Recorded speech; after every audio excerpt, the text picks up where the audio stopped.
Imagine this. The San Antonio Spurs, a team already brimming with young talent, now finds itself staring down a franchise-defining decision. De'Aaron Fox, the lightning-quick guard they traded for just months ago, is now eligible for a massive extension. But inside NBA circles, it turns out that extension isn't as automatic as many once thought. Welcome back to the channel. If you love deep dives into the biggest NBA storylines, smash that like button, subscribe for more content just like this, and don't forget to share this video with your fellow basketball fans. And hey, we want to hear from you in the comments too. Should the Spurs give De'Aaron Fox the max? Or is it smarter to play it safe? Let's get into why the answer isn't as simple as you might think. Now let's rewind to February. The Spurs shocked the league by trading for De'Aaron Fox from the Sacramento Kings. Fox, an all-star talent known for his explosive speed and craftiness in the paint, was supposed to give San Antonio an instant backcourt boost. At first glance, it looked like the perfect pairing. Victor Wembanyama dominating the front court, and Fox pushing the pace from the perimeter. But then came the twist. After the trade, Fox's numbers took a noticeable dip. In Sacramento, he was lighting it up for 25 points per game. But in San Antonio, that average dropped to just under 20 a night. Now, part of that can be blamed on a nagging injury. Fox had been dealing with a tendon issue in his left hand all the way back since October. Eventually, he underwent season-ending surgery in March. Still, NBA insiders are now asking the big question. Was that dip in production just about the injury?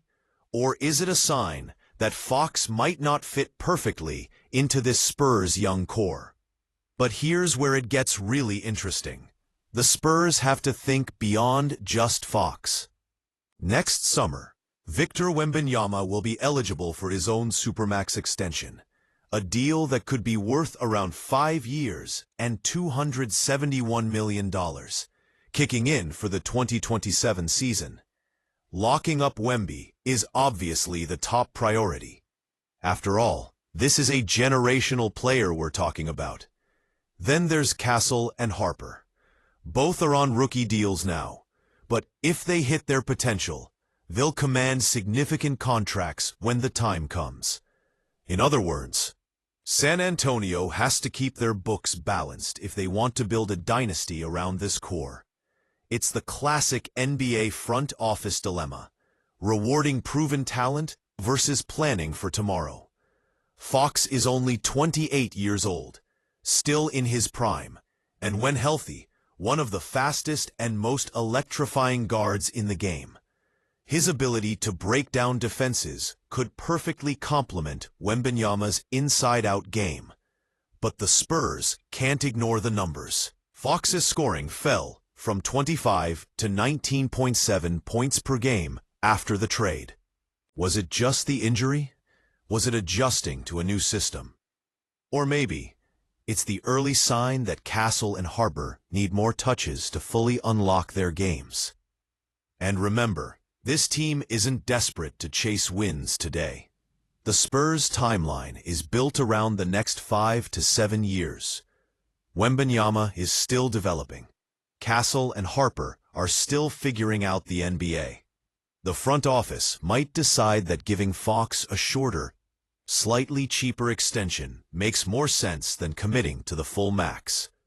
Let's also talk about Fox's recovery. Reports suggest that after the offseason surgery, Fox could bounce back to his usual form. Before last season, he averaged over 23 points per game for 6 straight years. If he comes back healthy and explosive, the Spurs might look like geniuses for keeping him. But if injuries linger, or production keeps dropping, that contract could look like a mistake real quick. And that brings us back to the big question. What should the Spurs do? Do they follow the Lakers' blueprint with Luka? Go shorter, keep flexibility, and let Fox prove he belongs long-term? Or do they bet on Fox's track record and lock him in for 4 years at over $200 million? It's not an easy call, but that's what makes it so fascinating. In the end, it might come down to how Fox looks when the new season tips off. If he's healthy, fast, and back to being that unstoppable force, an extension, even if it's not quite the full max, feels likely. If the Spurs see Castle and Harper taking giant leaps and Fox struggling to find his fit, then San Antonio might pivot to build around its younger backcourt. Either way, one thing is crystal clear. The Spurs are building something special. Victor Wembanyama is already a future MVP candidate. Stephon Castle just won Rookie of the Year. Dylan Harper has the tools to be a star, and now it's up to the front office to decide if De'Aaron Fox is part of that vision, or just a short-term bridge to what's next. And that's the beauty of the NBA. It's not just about who scores the most points or makes the highlight reel. It's about timing, money, chemistry, and making the right call at the right moment. So, what do you think? Should the Spurs offer Fox the full max? Go shorter? Or maybe move on entirely? Drop your thoughts in the comments below. We'd love to hear what you'd do if you were running the Spurs. If you enjoyed this deep dive, hit that like button, subscribe for more, and share this video with your fellow NBA fans. We've got more breakdowns, rumors, and analysis coming your way. Until next time, this is your channel for all things NBA. Thanks for watching, and we'll see you in the next one.